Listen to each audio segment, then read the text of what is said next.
Hi everybody, welcome to my channel. This is TEGA. If you're visiting this channel for the first time, you're very welcome. And if you're a returning subscriber, thanks so much for coming again. You know what? I'll be showing you how to make a kimono jacket with flare sleeves. So let's just get straight into the video. So you want to start by placing your fabric on fold. So I folded that bit of the fabric and I want to work with the biggest part of the body I'm going to be working with. Most of the time is the hip circumference that is the biggest part of the body, but sometimes it can be the bust. In this video, the biggest part I'll be working with is the hip circumference along the width of the fabric. So you can either fold your fabric into four, so you could cut the front panel and the back panel together. You will fold it like that, so you are able to cut the front and the back together. But in this case, I'll cut one first before the other. So I'll be cutting the front panel first, and that is what I'm doing here. So once I've finished with the front panel, I'll go ahead and fold that over. Again, that fabric over. And once I fold it over, I want to lay the front panel on the back panel like that and cut the same measurement, because I've included the ease allowance, the sewing allowance, I've included it in my measurements. So here I've got two panels and I'll start off with the neck measurement. For both of the front and the back panel, I'll be taking 3 inches for the neck width. So you want to mark your 3 inches. I'm going to go ahead now and take my shoulder measurement. So my shoulder measurement is 16 inches. When I divide it by 2, it gives me 8 inches. So I'll take the 8 inches. Then I'll add half an inch for the sewing allowance and 1 inch for ease, because I'm making a jacket, so I need it a bit bigger at the shoulder. So I've got ease allowance and sewing allowance there. So I'll go ahead now and drop the shoulder by 1 inch. So I'm going to mark 1 inch there for the shoulder drop, and I'm going to connect it to the neck. But before then, I want to take 1 inch for my neck depth. So the depth of the neck is 1 inch and the width of the neck is 3 inches. So I'll connect it together, and this applies to both the front and the back panel. Now I'm going to go ahead and connect the neck to the shoulder blade. Now we have the shoulder slope.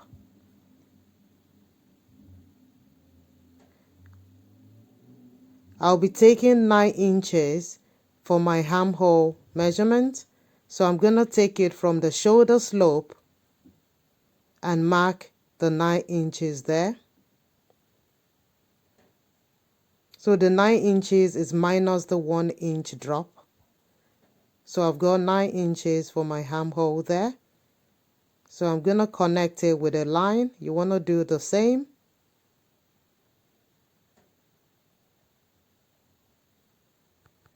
You want to start taking your vertical measurement, starting with the shoulder to bust line measurement. So the bust line here from the shoulder is 10.5 inches. So you need to make the marking as well. And after you've done that, you connect it with the ruler. Your ruler line to connect it together.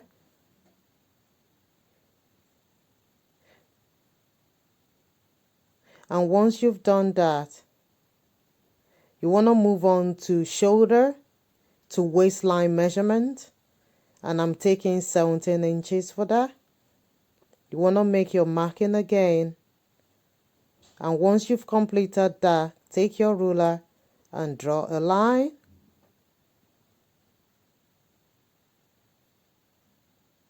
This fabric is too busy, so you can't really see the lines I'm drawing, but I'm gonna highlight it later in the video. Next, you want to go and take your shoulder to hip measurement, and I'm taking 25 inches for mine. So whatever yours is, you take the measurement. It can be 24 or 26. Just make a marking and connect again with a ruler, a straight line, connecting all the dots together. And once you've done that, you want to move on to the next stage. And what you need to do is to take your horizontal measurement now. I'm going to start with the bust. So you want to divide your bust circumference by 4. And once you've done that, you want to add ease allowance. On this occasion, I'm adding 2 for my ease because I want the jacket to be free. Then 1 inch sewing allowance, as you can see. Then you do the same for the waistline. Add your waistline circumference divided by 4, right? Then add 2 inches ease allowance and 1 inch sewing allowance. So you want to move on to the hip line as well and do the same. Your hip circumference divided by 4 plus 2 inches ease allowance and 1 inch sewing allowance. And once that is done, you want to connect the bust to the waist and the waist to the hip, and you rule your line right up to the hemline. Right?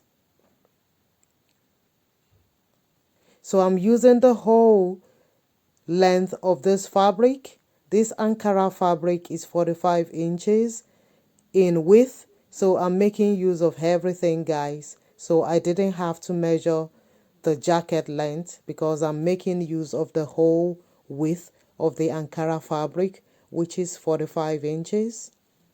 So I'm gonna connect from the waist right to the hip now, as you can see, and I'm just gonna connect it right up to the hemline.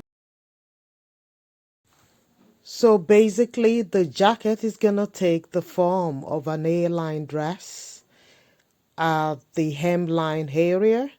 From the hip line, as you can see, is taking the shape of an A-line dress. And if you want, you can make yours the same or keep it straight. So that's the structure. So I've highlighted this so you know exactly how we've taken our measurement. Next, you want to move on and draw out your armhole. So you want to divide the 9 inches or 8 inches or 7 inches, whatever your armhole is, into 2. Then you mark the midpoint. Mine is 4.5, so and I've marked it. So I'm going to connect it like that. And mind you, that is for the back panel. That armhole is for the back panel.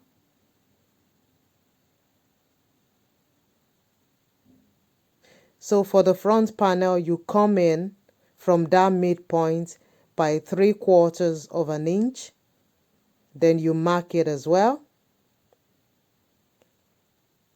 You make your marking as well from that midpoint. And once that is done, guys, basically the jacket is almost ready. And your jacket should be like this. As you can see, the armhole, the front and the back, all ready to be cut. I'm gonna go ahead first and start cutting both panels together. Make sure you cut the back armhole first. Don't trim out the front armhole yet.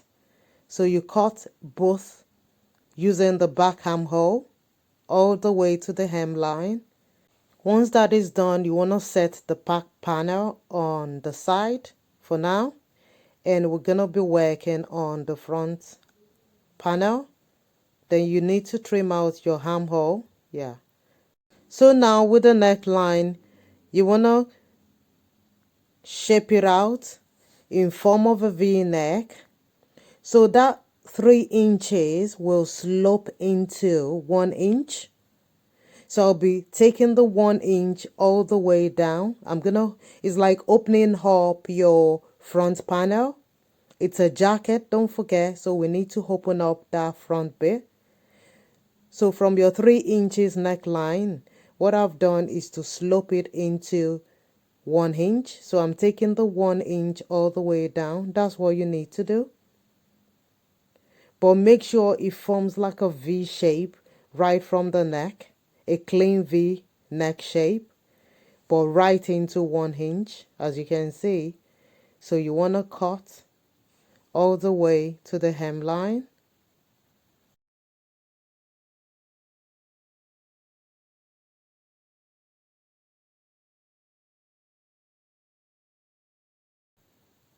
Once that is done, you want to check if it's smooth. If not, you need to trim out rough edges and make sure it's smooth. And once that is done, you want to open it up. Once you're satisfied with the way it is, you want to move on to the next stage.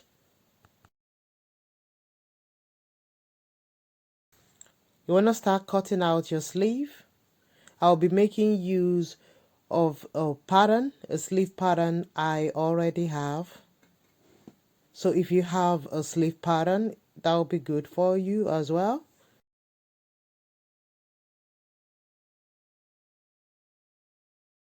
You need to keep the fabric on the edge unfold because that's just half of your sleeve.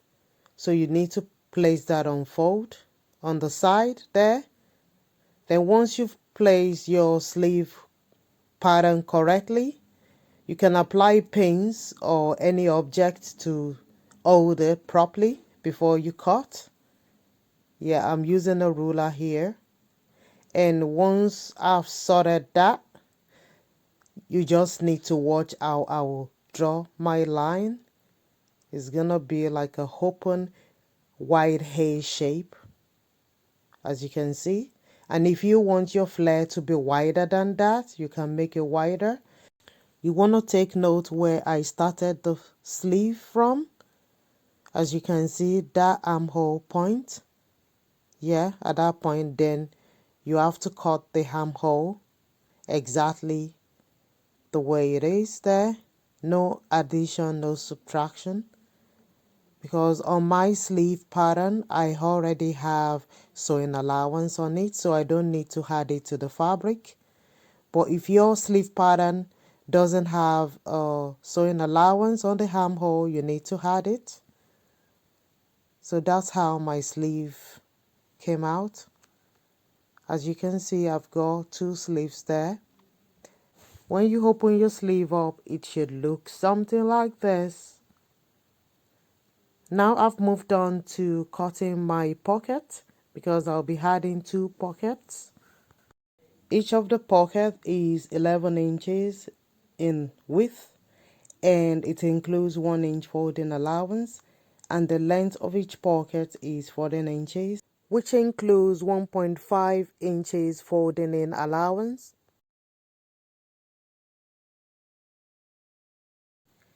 The next stage is to place the panels on top of each other, the front panel and the back panel, and with the right side facing each other. So the right side of the back panel is facing the right side of the front panel, and you stitch the shoulders together. You stitch that side and you stitch the other side. Go ahead and stitch down using your sewing machine, and you're ready to move on to the next stage. As you can see, both of them are stitched together. You want to go ahead and stitch down the sides together, both sides, and you're ready to move on to the next stage. The next stage is to cut a collar for the jacket, and the collar is going to run through from the hemline, that hemline, all the way around to the neckline and back to the other side of the hemline. So it's quite a long collar. And before you do that, you have to take your tape roll and measure from one hand to the other hand. So if you watch carefully, I'm going to be measuring all the way around. And when I came to a point where I exhausted my measuring tape, I had to start all over again from zero.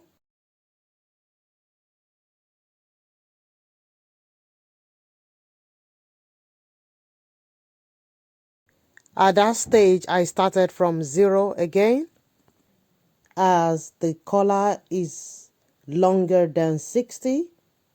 So I started again and carried on with my measurement till I reached the other hem line. So you have to be careful and make sure you're measuring it accurately. No rush.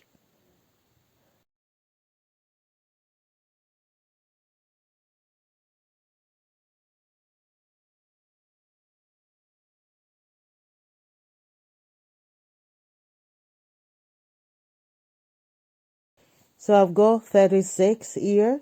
So 60 plus 36 will give you 96. So I've got 96 for the total length of the measurement. So you're not going to cut the 96. I'm going to be cutting 101 because I'm going to be adding 5 inches to it. If you want, you can take 3 inches extra allowance. It's just good to be safe, so I'll prefer to work with more fabric than not. Right, so if you look at the fabric now, I've folded it over. I'll be taking 6 inches in total for the width of the collar. So you need, when you fold the fabric, it becomes 3 inches. 1 inch is for the sewing allowance. As you can see now, when folded is 3 inches, but if you open it up, it's 6 inches. So now what I'll be doing, I want to first stitch down the hemline of the jacket.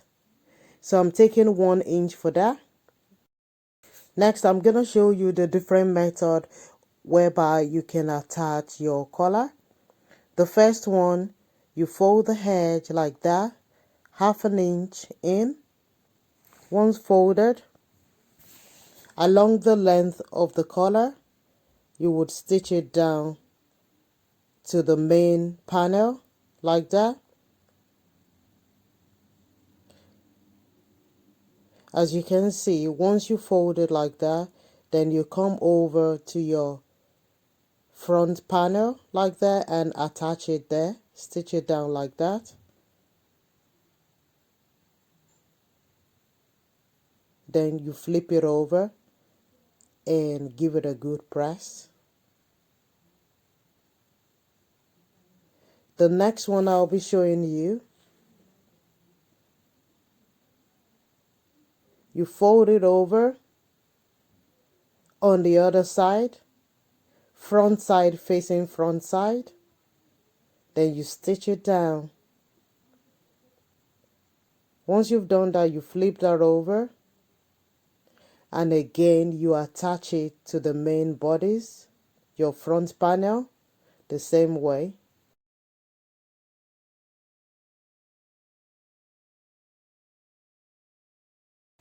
I'm going with the second choice, so I have stitched that together, and the next stage will be to attach it to the main bodice, which is the front panel.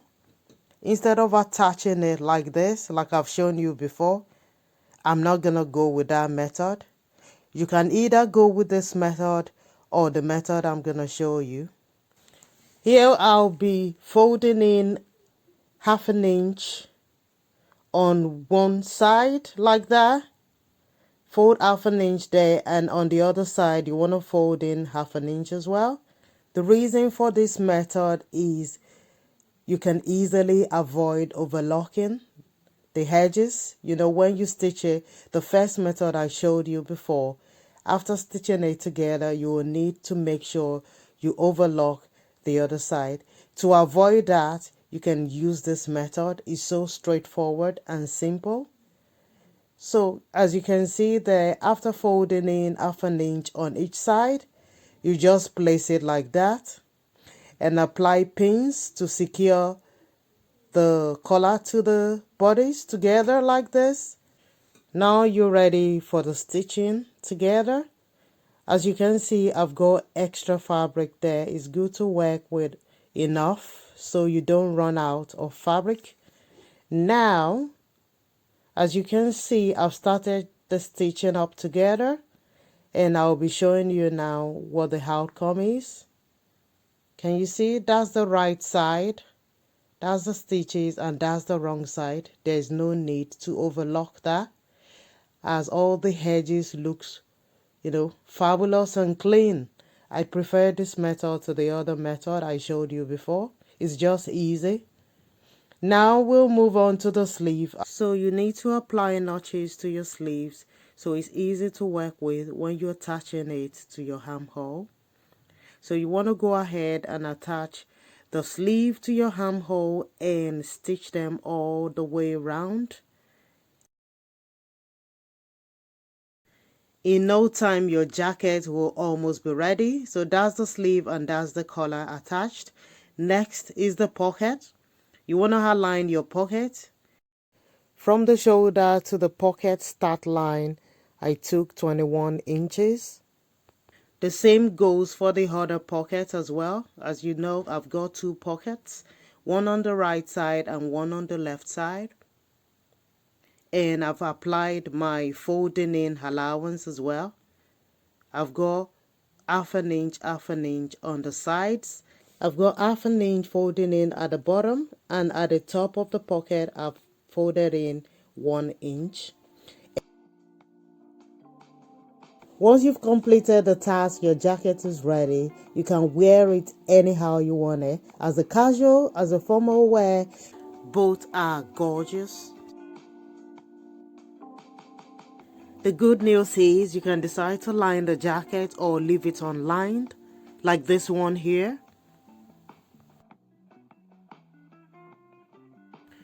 You want to make sure you make use of the right fabric, avoid any stretchy ones, and I promise you, you are just a step away from making a gorgeous jacket. So if you've really enjoyed this video, remember to subscribe and press that notification bell to notify you anytime I post a new video. Like and share my video. I'll see you in the next one. But till then, look after yourself and bye for now.